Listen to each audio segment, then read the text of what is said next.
అనుదిన నిత్యజీవపు మాటలు. దేవుని నామానికి మహిమ కలుగునుగాక. దేవుని వాక్యాన్ని చదువుకుందాము. మీ కొరకును లవోదికయ వారి కొరకును శరీర రీతిగా నా ముఖము చూడని వారందరి కొరకును నేను ఎంతగా పోరాడుచున్నానో మీరు తెలుసుకొని కోరుచున్నాను. కొలసలకు రాసిన పత్రిక 2వ అధ్యాయము 1-2 వచనములు. ఒక దేవుని సేవకుడిగా పౌలు కొలస్సయ సంఘము వారి కొరకు, లవోదికయ సంఘము వారి ఆశీర్వాదము కొరకు ఆసక్తితో ప్రార్థనలో పోరాడాడు. వారిలో చాలామంది శరీర రీతిగా పౌలును ఎరుగరు. అలాగే పౌలు కూడా వారిలో చాలామందితో ముఖపరిచయము కూడా లేదు. అయినా వారందరి కొరకు ప్రార్థనలో పోరాడాడు.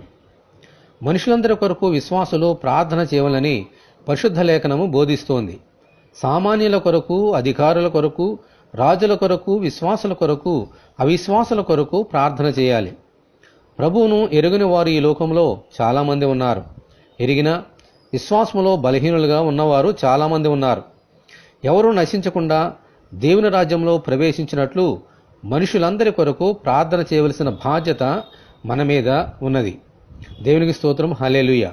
అటువంటి కృప కొరకు మనము దేవునిని వేడుకుందాము. ప్రభువా, మీకు వందనములు. ఎవరూ నశించుట మీ చిత్తము కాదు, అందరూ మారు మనసు పొంది మిమ్మల్ని ఎరుగుటే మీ చిత్తము.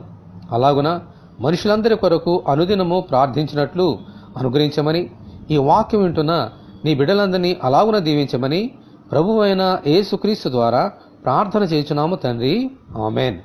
ప్రభు అయిన యేసుక్రీస్తు కృప మనకందరికీ తోడే ఉండి నడిపించునుగాక, ఆమేన్. పరిశుద్ధ దేవుని మందిరం.